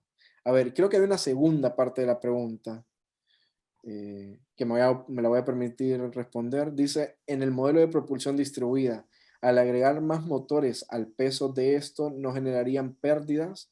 ¿O la sustentación generada por eso es lo suficientemente grande como para considerar este peso despreciable? Creo que al ser motores mucho más pequeños, en general no se agregan peso. Además, tenemos que ver de que este tipo de soluciones, en este caso la propulsión distribuida, casi siempre va ligada a lo que son motores eléctricos y de por sí los motores eléctricos ya tienen una disminución de peso bastante considerable con respecto a los motores de combustión interna que son los que acostumbramos a ver en este momento. Así que creo que no agregaría. Estoy casi seguro que no agregaría. Como les digo, o sea, se los comenté, no es mi tema, pero estoy casi seguro que no agregarían peso. Bueno, si hay otra pregunta. Para la siguiente pregunta vamos a permitir que Alfredo Morales habilite su micrófono. Ok. Bueno, un gusto, Héctor. Gracias por estar aquí presente en la facultad. Me llamo Alfredo Morales, soy docente de la facultad, he dado la clase de propulsión y aerodinámica. Yo tenía una pregunta en cuanto, no sé si lo mencionaste antes de que yo ingresara a la sala, pero en cuanto a los nuevos aviones supersónicos que se están generando. Entonces yo quería preguntarte que he visto de que ahorita Boom Aerospace está buscando un motor con Rolls-Royce, pero que era un turbofan y que estaban como sin decidirse si con afterburners o con afterburners, ¿verdad? Entonces quería saber qué es mejor para ese tipo de aeronave y nos dabas un poquito de razonamiento por qué. Y si nos podéis hablar un poquito más de las ventajas o desventajas de que fuera también un híbrido con un scramjet, por ejemplo. A ver, todavía el micrófono activado, creo. Bueno, la verdad con eso, todo lo que son los aviones supersónicos, eso ya es, diría yo, tema aparte. Hay bastante tela que cortar todavía. Porque creo que el principal desafío, y no solo hablo de los motores, sino en general de una aeronave supersónica, al menos para utilizarlo a nivel civil, no es el tipo de motor, no es la configuración, es lo económico. Es lo económico porque al final lo que buscamos con todo esto es una eficiencia. A ver, no es mi tema, yo no trabajo en lo supersónico ni por cerca. Airbus no tiene ni interés en eso, porque es algo bastante, ¿cómo decir? Muy, no, de mercado no le ve futuro. Con respecto, ¿me puede volver a repetir las preguntas de los motores? Porque no recuerdo muy bien cuáles me dijo, por favor. Sí, no hay problema. La diferencia, porque estaban viendo de ocupar un turbofan, ¿verdad? Que es lo que se está ocupando actualmente, pero de medium bypass, y estaban sin decidir si iba a ser con afterburners, como lo era el Concorde, o sin afterburners. Y de ahí, si no, un híbrido de algún turbofan con un scramjet. Bueno, es que ahí, viéndolo desde un punto de vista teórico, ya le están aplicando una cuestión bastante complicada. Porque recordemos que esos aviones vuelan de forma supersónica. Si nosotros utilizamos un turbofan, independientemente si sea alto, bajo o bypass radio, nosotros tenemos que adecuar el flujo para que entre a ese turbofan. Y esa es la pregunta, ¿cómo? O sea, normalmente lo adecuamos, sí, con las nacelas. Por ejemplo, el SR-71 tenía un cono que salía, me generaba un cono que se salía del motor, generaba ondas de choque oblicuas y con eso disminuíamos la velocidad. Ajá. Eso es una solución para poder utilizar un turbofan, porque ahí nosotros tenemos un flujo subsónico, podríamos decirlo. Ahora, que tenga una entrada totalmente supersónica, lo dudo. Ahora, si nosotros, todo esto es un análisis teórico, si nosotros disminuimos esa velocidad de entrada, nosotros también vamos a tener una velocidad de salida que sea más baja que el vuelo supersónico que está generando el avión. Entonces yo simplemente viéndolo desde mi punto de vista, quiero decir de que no trabajo en esos temas, pero no veo ahí cuál sería el aumento de eficiencia o cuál sería la probabilidad de poder utilizar un turbofan sin postcombustión, porque después de la salida del turbofan, ¿cómo tendríamos velocidad supersónica para poder generar cierto empuje? No lo sé. Insisto nuevamente, no es mi tema, tal vez tienen una solución bastante ingeniosa para poder generar propulsión a partir de eso, no lo sé. Otra opción que podría ser, pero que yo sé que no lo usan y no lo están usando, podría ser combinar esto con la ingestión de capa límite, porque si nos acordamos, en la ingestión de capa límite, nosotros tenemos una reducción de velocidad con respecto al flujo en el free stream, y ahí sí podríamos poder generar cierto tipo de propulsión. Pero utilizando configuraciones habituales, no sé cómo podría funcionar. Para mí sí tendrían que usar el afterburner, pero ya con eso ya estamos entrando otra vez y estamos dándole más fuerza al principal desafío que ve el avión supersónico, que el principal desafío que ve este avión básicamente es el nivel económico. ¿Qué aerolínea va a querer tener un afterburner en su aeronave? Chupa combustible a morir. No es mi tema, insisto, probablemente hay otro tipo de soluciones más ingeniosas para eso, pero viéndolo así teóricamente, desde lejos el tema, yo creo que si no hay afterburner, no sé, tal vez aplicando algún tipo de solución como la del F-22, que creo que tiene un supercrucero que no sé si utiliza un afterburner, pero ahí utiliza otro tipo de solución en la entrada que le permite tener cierto tipo de entrada supersónico, podríamos decirlo como así, pero igual eso sigue siendo tecnología en secreto. Así que no estoy seguro cómo funciona el todo y cómo solucionar eso. Ese es mi comentario al respecto. Ok, muchas gracias. La siguiente pregunta de David Mujica. Entre el A350 y la reducción de emisiones, ¿cree que el Airbus va a desarrollar nuevas familias de airliners convencionales o están todas las energías puestas en ese desarrollo de esa manera, de esa nueva generación de aeronaves? Bueno, gracias por la pregunta. A ver, esto lo digo como opinión personal, nada de lo que he dicho acá es opinión de Airbus ni nada de eso, solo es opinión personal. Y bueno, Airbus ahorita podríamos decir de que está en una condición bastante cómoda con respecto a sus otros competidores. Ahorita lo fuerte de Airbus está sobre todo en los aviones de la familia A320. Creo que, por ejemplo, ahorita con lo que es el A321 XLR está ganando una gran cuota de mercado que tal vez antes era cubierta por el 757 que se dejó de producir y Boeing nos sacó algo para poder darle relevo. Entonces creo que estratégicamente Airbus ahorita está cubierto en esa parte de toda la capacidad de los A320. En los A350 es un avión bastante nuevo. La competencia del A350 no es el 787. O sea, sí podría ser en su versión más grande del 787, pero realmente la competencia ahí es con la nueva generación del 777, sobre todo el X y con los motores de super gran bypass radio. Habría que ver la eficiencia ahí, si se logra competir. Todavía no salió creo que no salió el 777X. Habría que ver, pero ahí tampoco creo de que por ahora saquen un nuevo proyecto. El proyecto de la 380, que era todavía más grande, ya está bien muerto. Ya vieron que el mercado no es así, no va a seguir así. El fuerte ahorita está en los aviones de corto y mediano alcance, la familia de los A320, y Airbus está bastante bien posicionada ahí. Creo que ahorita no se van a dormir en los laureles, obviamente siempre van a buscar mejoras de las líneas que ya están. No creo que vayan a fabricar un avión completamente nuevo, al menos en lo que queda de esta década, creo yo. Y le van a apostar bastante a la investigación.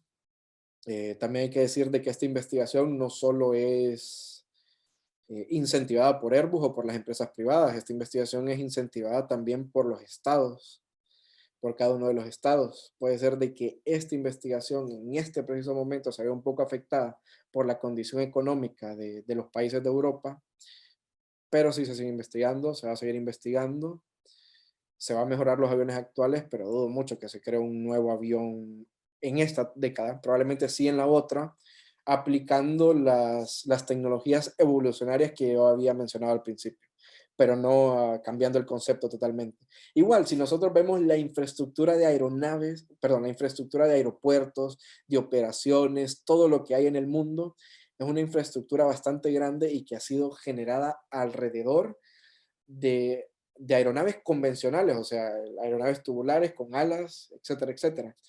Y yo creo de que esa transición de las aeronaves convencionales a una nueva aeronave o un nuevo concepto se va a tomar su tiempo, no va a ser tan rápido. Puede ser que sí, que de aquí al 2035, 2040, 2050 tengamos una aeronave que de verdad funcione para eso, pero no sé al final si esta infraestructura va a ser un lastre al momento de poder hacer ese cambio generacional. Porque, por ejemplo, si hay una industria que es bastante conservadora, podríamos decir, no sé si estoy diciendo demasiado al decir conservadora, pero que no le gustan mucho los cambios, creo que es la parte de las compañías aéreas. Hay bastante dinero ahí en juego, hay bastantes cosas que ellos no quieren arriesgar. Y no sé si esta transición va a ser tan rápida.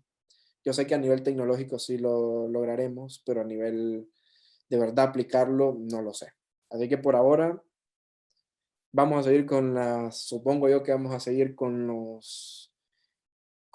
las tecnologías evolucionarias y vamos a ir haciendo esa transición a nuevos conceptos muy lentamente, pero no por las limitantes tecnológicas, sino por las limitantes operacionales y las ganas de invertir de las aerolíneas. Así que vamos a ver cómo sigue eso.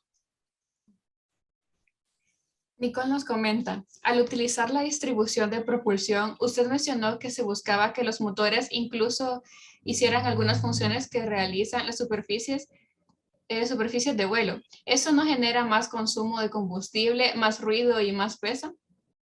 No necesariamente. Porque, por ejemplo, si nosotros queremos hacer un movimiento con propulsión distribuida, a ver, voy a ver si cambio para buscar uno con propulsión distribuida, que sea bonito. Acá utilizamos, por ejemplo, este. El avión quiere hacer un alabeo a la izquierda, o sea, quiere bajar esta ala. ¿Qué es lo que podría hacer? ¿O qué es lo que tiene que hacer? Disminuir la sustentación en esta ala.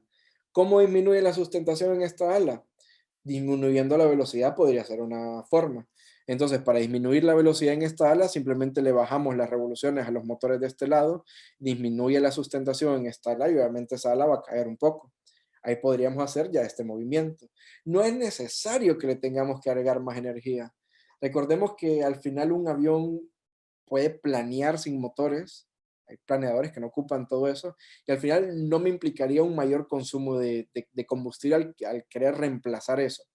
Igual, dudo mucho que se reemplacen totalmente las superficies de control por los motores. Eso no va a pasar y dudo mucho porque siempre hay fallas de los motores. Pero sí puede ayudar en eso y creo que tal vez podría ser una operación más económica. Con respecto al ruido y el peso, pues en general los motores eléctricos, porque siempre esta solución, casi siempre va de la mano con motores eléctricos, son motores que son menos ruidosos en comparación a los motores actuales, y pues el peso es más de lo mismo. En general el motor eléctrico es menos pesado que un motor de combustión interna. Igual todas esas preguntas que acaba de hacer no son preguntas, o sea, sí, son preguntas que no solo se aplican a este tipo de conceptos o a estos nuevos conceptos de aeronave, sino que se preguntan a cualquier motor, a cualquier aeronave que se va a aplicar. Así que, bueno, eso sería como que mi respuesta. Y la verdad es bastante interesante la pregunta y, bueno, insisto, es una pregunta que se aplica a todo tipo de aeronave propulsada.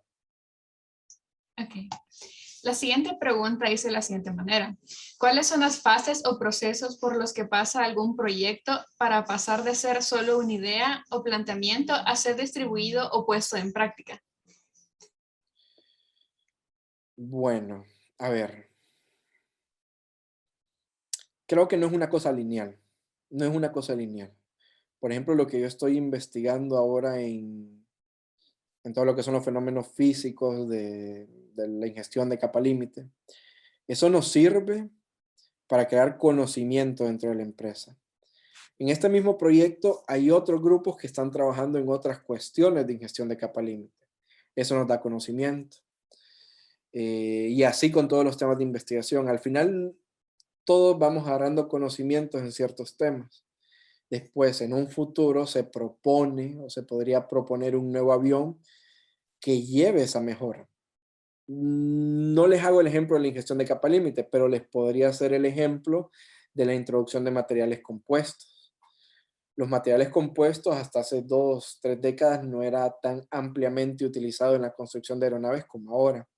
Yo estoy seguro que hace unos 50 años, dentro del mismo Airbus estaba alguien estudiando los procedimientos para poder, o los procesos para poder crear esos materiales compuestos, qué forma de laminarización era mejor, etcétera, etcétera, etcétera. Y al final todos esos conocimientos, cuando ya llegó un proyecto, que no es necesario que sea totalmente diferente, vemos de que la concepción, si lo vemos desde afuera, a grosso modo, del A350 con respecto a los anteriores era similar, pero dentro de esa concepción habían ciertos detalles que esos detalles nosotros los agarrábamos de esos conocimientos adquiridos anteriormente. Así que al final, para ir poniendo en práctica todas estas cosas que nosotros investigamos, lo vamos poniendo en ciertos detalles de un nuevo avión, ciertas cositas. Por ejemplo, ahorita les podría comentar de que han habido o se realizaron en su momento bastantes estudios para lo que es una nacela laminar en los A350, de que yo creo de que tal vez en un futuro no tan lejano eso se puede aplicar.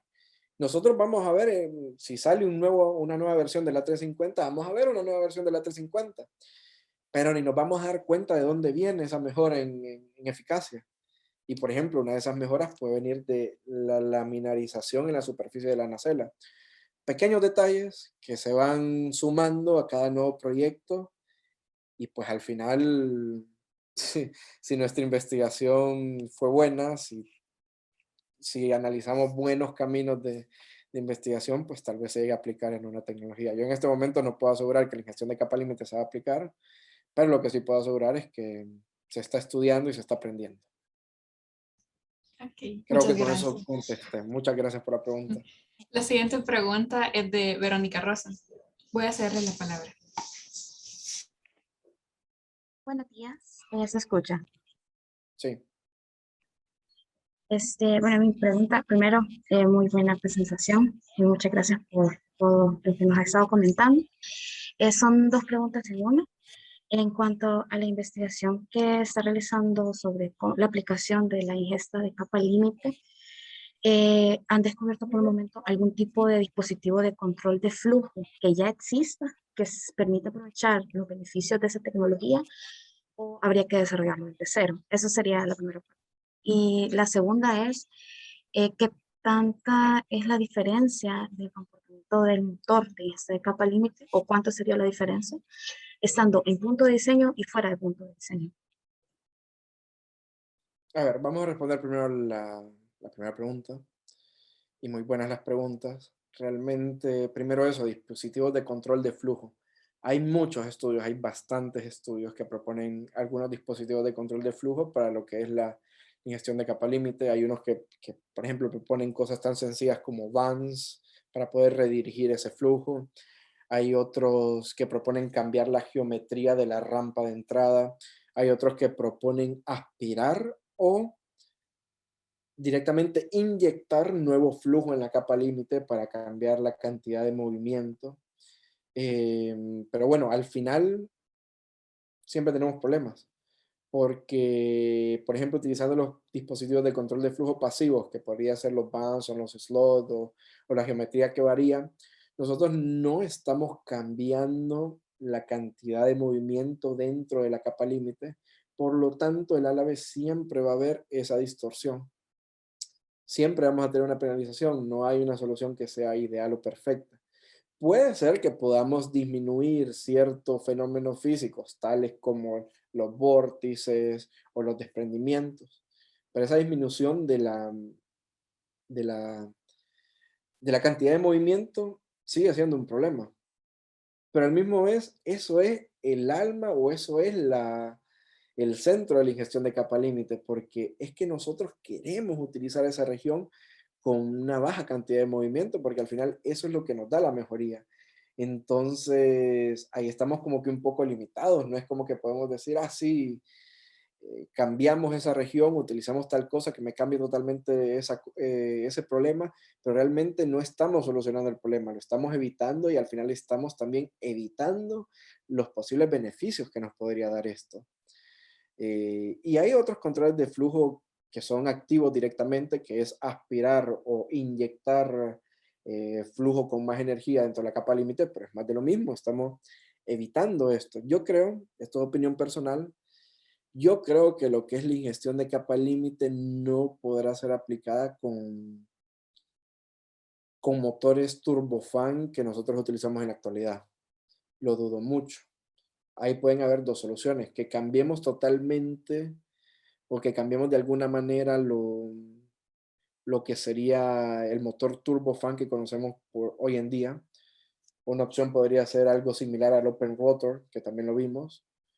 U otra solución puede ser seguir utilizando el turbofan, pero poder encontrar o poder desarrollar algún material que nos cambie de manera excepcional la performance y no la performance, sino la resistencia de los materiales que utilizará el álabe, porque va a ser el álabe quien se va a comer toda esa distorsión.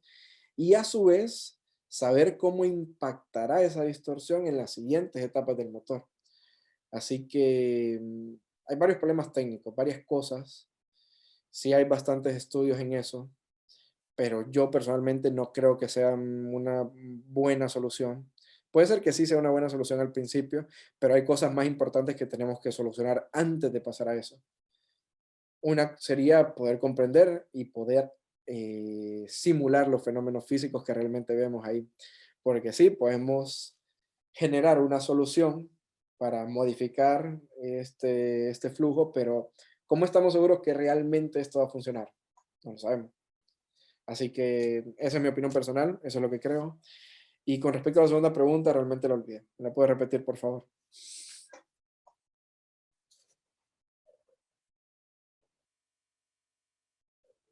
Sí, Hola.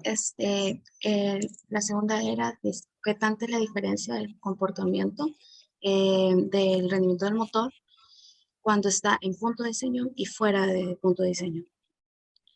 En punto de diseño y fuente, bueno, es que ahí creo que si vemos el motor como tal, sabemos que el motor está...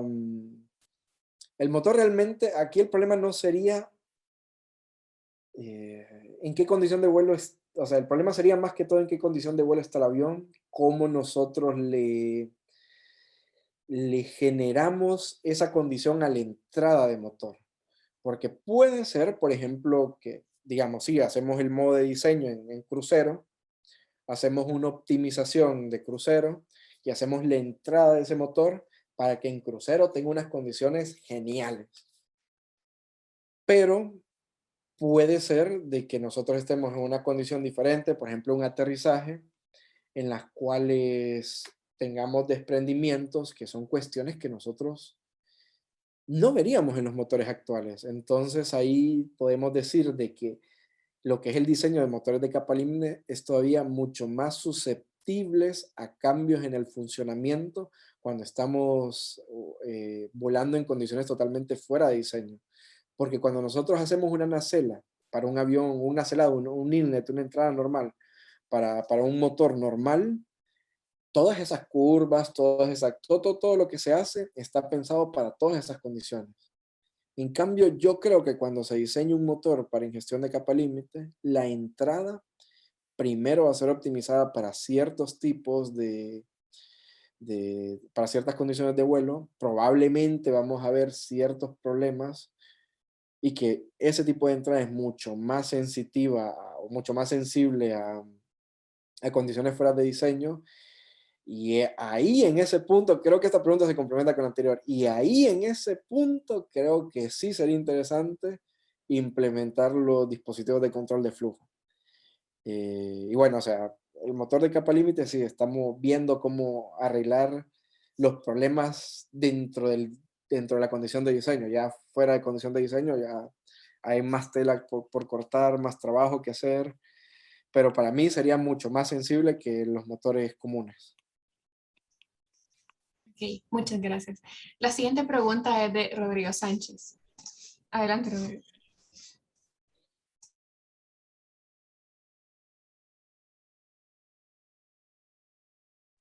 Hola, buenos días. ¿Me escuchan? Buenos días, sí. Buenos días. Mi nombre es Rodrigo Sánchez. Yo también soy docente de la universidad. Yo tengo una pregunta, digamos, más allá de...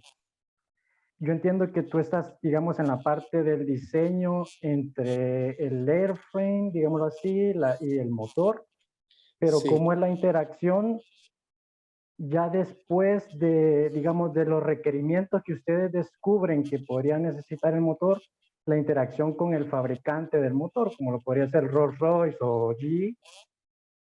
Ustedes le pasan, digamos, todos los requerimientos y cómo es la interacción que tienen ustedes con un fabricante de motor, por ejemplo. Bueno, pues bastante interesante la pregunta. Normalmente creo que eso depende sobre todo cuál es el tema que se está investigando. Yo voy a utilizar como ejemplo los temas de mi departamento. En este tipo de investigación que estoy haciendo yo todavía es bastante teórico. Todo lo que es la ingestión de capa límite todavía son conceptos que tienen que madurar mucho, que les hace falta mucho. Entonces, por el momento, todos los estudios, todas las cuestiones que se hacen son, podríamos decirle de una manera de anteproyecto, de anteproyecto. Creo que cuando ya una idea está mucho más madura, y un ejemplo de ello podría ser el UltraFan, ya se comienza a pensar en hacer un demostrador de tecnología, que es en general lo que se hace. Ya cuando se hace un demostrador de tecnología, podemos juntar bastantes de esas ideas o de ese conocimiento adquirido dentro del tema y poder compartirla siempre dentro de, ¿cómo decir? Siempre dentro del encuadre de un nuevo proyecto en asociación con estas empresas de motores. O sea, eso es muy importante. Y esas son cosas que se piensa desde el inicio del proyecto. Por ejemplo, para lo que es el UltraFan, recuerdo que Airbus trabaja todavía muy de cerca con Rolls-Royce para poder generar esto, porque en general, al final, quien hace los motores son las compañías estas, Rolls-Royce, General Electric, etc. Y Airbus básicamente lo que hace es integrar ese nuevo motor, como usted lo dijo, en nuestro prototipo, nuestro concepto, nuestro diseño. Pero para ver o para poder tener esa comunicación con las empresas que fabrican los motores, nosotros podríamos decir que tendríamos que tener un lenguaje de doble vía para poder compartir esos datos. Y por ejemplo, para ese lenguaje, para tener los mismos datos técnicos, se empieza a hacer, o sea, se comienza a pensar desde el inicio. Por ejemplo, si vemos acá, creo que les mostré algunas publicaciones que estamos realizando con respecto al tema, veo de que una de las publicaciones es, por ejemplo, la evaluación de índices de distorsión industrial para motores de ingestión de capa límite. La finalidad de este paper o esta publicación Básicamente es poder definir un índice de distorsión que mejor se adecue a este tipo de tecnología. Bueno, ¿y eso para qué? Para poder tener un dato técnico o una forma de cómo poder compartir esto con un motorista, porque un motorista, yo no le podría decir, sí, mira que tengo un poco de vórtices por acá y acá una burbuja de desprendimiento. No, al final necesitamos esas cuestiones técnicas para poder tener una comunicación y poder tener datos o una buena forma de compartir esto con el fabricante. Ya después, obviamente, mi investigación o la investigación que estamos ahora, estamos como que muy trabajando solo nosotros. Después se trabajan con estos motoristas y ya después que se crea un avión, obviamente es una comunicación de doble vía que siempre va a estar ahí, siempre va a estar ahí. Se trabaja muy de cerca. Por ejemplo, para los motores comunes se trabaja el IDC, sé que hay mucha comunicación. Incluso una vez que un avión ya salió y se está volando, cuando se detecta un problema y es, por ejemplo, informado por una aerolínea, pues también si esa información compete al fabricante del motor, se comparte eso y ahí hay una comunicación de doble vía.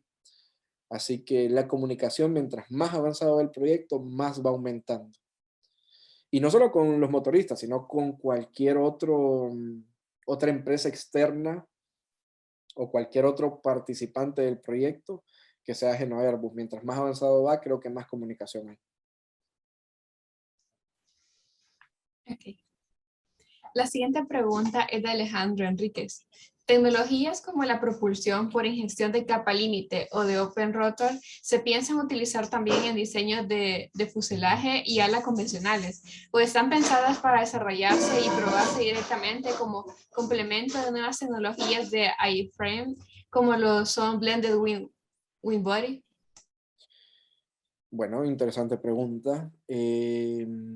La verdad, estos conceptos, como lo había mencionado antes, o sea, son conceptos que tal vez se estudian ahorita, por ejemplo, al nivel de la ingestión de capa límite, estamos estudiando de una manera teórica, en el cual nosotros estamos aprendiendo de eso. En nuestro proyecto en general no tenemos un tipo de avión preferido, no sabemos si sería mejor un convencional o un blended wing body, pero al menos el conocimiento lo estamos adquiriendo. Ahora, creo que según las necesidades y según las posibilidades de poder adaptar esto a una necesidad general, nos podrían permitir poder utilizar este tipo de motor en un tipo de aeronave o en otro tipo de aeronave. Por ejemplo, les podría comentar o recordando lo que comenté antes. Aplicamos un montón de ingestión de capa límite. Digamos de que ya tenemos la tecnología totalmente estudiada, madura, ya podemos aplicarlo, etcétera. Pero los aeropuertos no están listos para un blended wing body. O sea, imagínense que las alas son muy anchas, que las escaleras son distintas, que los gates no se pueden acoplar, todo eso. Entonces, bueno, si nosotros tenemos la posibilidad de adaptar ese tipo de motor a un avión con arquitectura convencional o a un avión con blended wing body, pues como empresa yo creo que lo adaptarían a un avión convencional.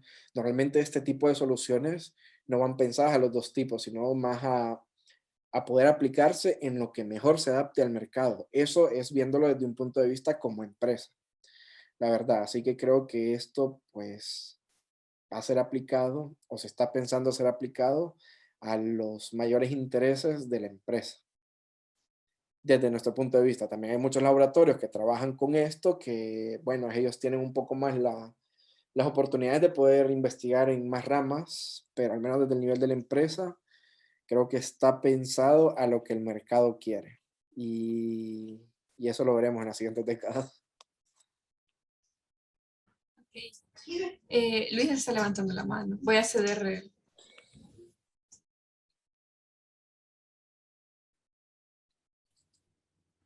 Sí, ya se me escucha. Hola, sí. Sí. Va, bien, mi pregunta era que hace un año tuvimos aquí el honor de también tenerlo en la Aero Week. Entonces, la pregunta va como enfocada. Bueno, entiendo que lo que están estudiando también es bastante, o se están iniciando, pues es un proceso bien largo de estudio.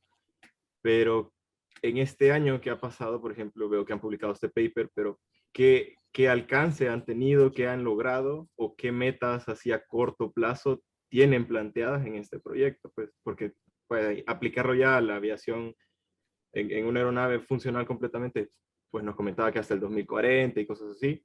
Entonces, así como a corto plazo, en este año que ha pasado, ¿qué se ha logrado o qué esperan lograr? Bueno, muchas gracias por la pregunta. Durante este último año creo que se han seguido tres caminos de avances. El primer camino sería directamente la mejoría en lo que es nuestra capacidad de predecir eh, los fenómenos físicos. Hemos trabajado mucho con lo que son diferentes métodos numéricos de solución en CFD para poder estar o para poder predecir esos fenómenos físicos de una manera mucho más precisa. Hemos trabajado bastante en eso. ¿Y cómo sabemos de que estamos, o que estamos cerca de una solución más precisa? Porque hemos implementado también lo que son métodos numéricos bastante más complicados, que requieren muchísima potencia computacional. Eso es uno. Otro, hemos estado preparando bastante lo que son ensayos experimentales, que pues ahí no les puedo comentar más, pero son ensayos experimentales. Y de ahí la tercera rama que hemos estado trabajando mucho y que está ligada directamente a este paper, que es comprender la distorsión y poder medirla, poder conocer cómo podríamos hacer la transición a los métodos que actualmente utilizamos para medir la transición de motores convencionales a motores BLI. Y además de eso, cómo poder aplicar nuevos índices de distorsión a esto. Cómo poder nosotros, por así decirlo, caracterizar esta distorsión. Creo que esos son los tres caminos en los que estamos avanzando ahora. Con respecto al año pasado, pues sí, se avanzó y se va a seguir avanzando, esperemos. Y pues bueno, más o menos esas son las tres líneas de investigación en este momento. Estamos muy lejos de hacer todavía un prototipo o un demostrador de tecnología. Eso falta muchísimo. Ok.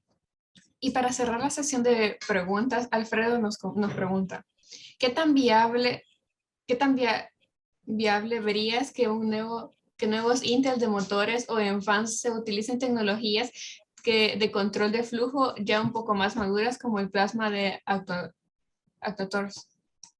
Pues no lo sé. La verdad creo que por ahora sí, en su momento trabajé en dispositivos de control de flujo para las entradas, porque teníamos el problema de un gran bypass radio. Eso significa que tenemos un gran diámetro. Habían controles de flujo que se asemejaban un poco más ¿cómo decir? A lo que son los dispositivos de control de flujo regulares, los que utilizamos en las salas. Ahora, lo que son tecnologías como el actuador de plasma, no. A ver, si no se animan todavía, creo, a ponerlos en otros componentes en los cuales normalmente se desarrollan dispositivos de control de flujo, dudo mucho que en una primera instancia los quieran aplicar a lo que son los motores. Creo que más buscarían cómo poder disminuir la resistencia en general de esos grandes motores. Es, por ejemplo, lo que yo les comentaba, de que hay varias investigaciones para hacer que el flujo de toda la nacela sea laminar. Con este flujo laminar disminuimos lo que es la resistencia general creada por eso. Entonces eso nos permitiría tener alaves grandes, bien adaptados para el flujo que nosotros tendríamos en la entrada de un motor grande. También sé que se están investigando en materiales que son todavía más livianos para utilizar en las nacelas, lo cual implicaría que no aumentamos el peso. Sé también que se están pensando en tecnologías para hacer recubrimientos o un tratado de las superficies en las nacelas. Así que, como les comenté antes, la verdad, los avances, puede ser, o sea, que sí, que utilizar dispositivos más innovadores, por ejemplo, el plasma actuators para control de flujo, puede ser de que en un estudio teórico sí se haga, pero que se aplique en un demostrador tecnológico no lo veo, veo más viable otros caminos en este momento, y ya que eso se aplique a un nivel comercial, lo veo bastante lejos. Es que realmente lo que es las empresas son bastante conservadoras en ese sentido. Les gusta hacer mucho la investigación, pero después son mucho más precavidas al momento de hacer demostradores y todavía más al momento de, por así decirlo, de aplicar eso de manera comercial. Por ahora no lo veo tan viable. Creo que hay otras opciones que son más interesantes para la empresa. Esa es mi opinión, insisto. Muchas gracias. Con esa pregunta damos por cerrado el espacio de preguntas y respuestas. Muchas gracias a todos por las preguntas. Ujú. En estos momentos procedemos a hacer entrega de un diploma de reconocimiento al Magíster Solórzano por su valioso aporte en la ponencia. El diploma reza de la siguiente manera. La Facultad de Aeronáutica y la Asociación Salesiana de Estudiantes en Aeronáutica, ASEA, otorga el presente diploma a Héctor Solórzano por haber participado en la ponencia Innovación en los Sistemas de Propulsión Aeroespacial en el marco de la AeroWeek 2021, trazando nuevas rutas, dando a 2 días del mes de diciembre del 2021. Muchas gracias por el reconocimiento, gracias por la invitación, gracias a ustedes porque estuvieron presentes. Gracias por todas esas amenas preguntas, la verdad, para mí es un placer participar y estar con ustedes. Yo sé que cuando uno es estudiante es bastante interesante escuchar todo esto. Sé que siempre genera alguna semilla de curiosidad en esto. Y bueno, y quiero aportar un poco al desarrollo de esa curiosidad, porque al final el que se pregunta es el que encuentra, el que, el que siempre está viendo un poco más allá es el que avanza. Así que, bueno, pues espero que les haya gustado la presentación. Si les sirve en algo mi presentación, pues también todavía más feliz por mí. Y también pues a los estudiantes de aeronáutica y también a los profesores, los docentes de la Facultad de Aeronáutica, pues muchas gracias por la invitación. De verdad les deseo lo mejor de los éxitos a todos. Y hubiera compartido mi contacto, por si alguien quería, por ahí les voy o creo que podrían por ahí compartir mi email por si tienen alguna pregunta, algo en los que les pueda ayudar, pues ya saben. Así que, y también estoy abierto y espero me inviten en un futuro. Muchas gracias por la oportunidad.